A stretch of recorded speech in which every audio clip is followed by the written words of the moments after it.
Thank you very much to our panelists. It is now my great honor to introduce a mentor and I hope to be able to call him friend as well, James Kelly, to offer a keynote address for us. When you talk about both the past and the future of the TRA, Jim is somebody who's been intimately involved in the implementation of the TRA for many years, and he's still involved in putting forward arguments related to U.S. strategy in Asia and the U.S. Interests and wise pursuit of those interests in Asia. His many years of service to the country include service in the United States Navy, having graduated from the Naval Academy. He served in all our great bureaucracies in Asia positions as Deputy Assistant Secretary of Defense in the Asia Pacific Bureau. He served as Senior Director of Asia in the National Security Council, and of course most recently as Assistant Secretary of State for East Asia at the U.S. State Department. And as I note, it's not only looking back for Jim. Jim was also recently involved in a major effort with a combination of think tanks and research organizations to chart out a new Asia strategy for the Obama administration and for others to refer to. And that document is available. It's a excellent resource, and he addresses Taiwan. He and others who were involved in the report addressed Taiwan. So I'm delighted to have Jim here and honored to invite him to share his thoughts on Taiwan and U.S. strategy in Asia going forward. Jim Kelly.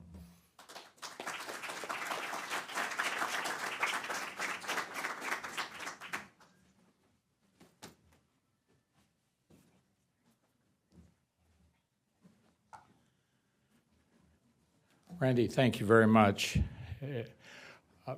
Before I start, I thought that last panel was just super, and perhaps we can again give them a well-deserved round of applause. It typifies the kind of class that the Project 2049 Institute is bringing to this and other issues. And I want to thank Randy and Mark and their colleagues. And also the courtesy of Senators Inhofe and Martinez and Senator Sherrod Brown, who will be here before. If you see me do a quick exit, senators have some pretty important votes today. They do not have unlimited time. As a retiree from State Department, the Defense Department, and several other entities, I got plenty of time. And so I'll offer that excuse in advance. But we do want to thank the Senate for making use of one of the beautiful new conference rooms. This is my first chance. We just got back from our main home in Honolulu 3 weeks ago to come into this new facility, and it's indeed remarkable. It's easy to recall from 5 years ago, which was the 25th anniversary of the TRA, and being present over on the House side of Capitol Hill in what was a hearing involving the Taiwan Relations Act. The TRA is unique, and a big part of its success is the roots that it's had in both Congress and in the executive as well. It has worked and it stood the test of time, and I'll join others, I understand here today, who remember Ambassador Harvey Feldman. We miss Harvey, and he was a very key player in this at the beginning.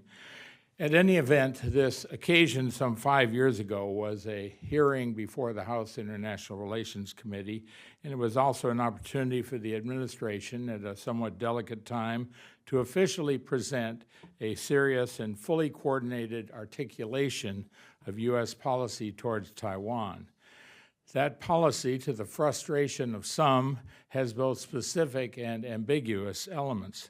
Today, I appear as an interested citizen, though one who respects the TRA and even more the great accomplishments of the people of Taiwan. We note and applaud the consistency that has marked the TRA, and in a larger sense, a great deal of U.S. foreign policy in the Asia-Pacific over many, many years.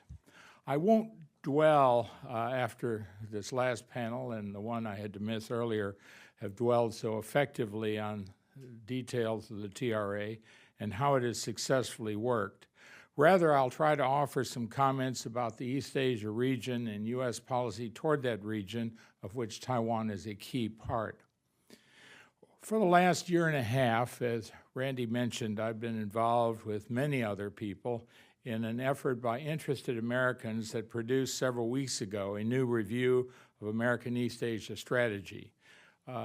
The report is entitled The United States in the Asia-Pacific Region, a Security Strategy for the Obama Administration. It was sponsored by 5 think tanks, involved the participation of many academics and former officials and interested individuals. It was done by outsiders who were concerned because there had not been a comprehensive governmental statement of American policies in Asia in more than 10 years. From 1990 to 1998, the U.S. produced 4 such reports, 2 each under the administrations of the first President Bush and of President Clinton. The initial impetus, as with so many things, came from the Congress, which was concerned at the end of the Cold War that this might lead to a destabilizing and ill-thought pullback by America in East Asia.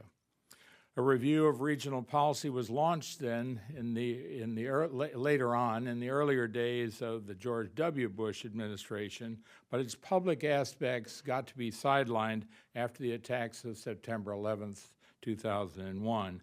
After that, the administration chose to adopt a global strategy, a global war on terror, that had little room for the nuance implied in regional strategy reports. Asia-Pacific strategy was spelled out instead through a combination of pronouncements and speeches and congressional testimony, such as what I noted from 5 years ago.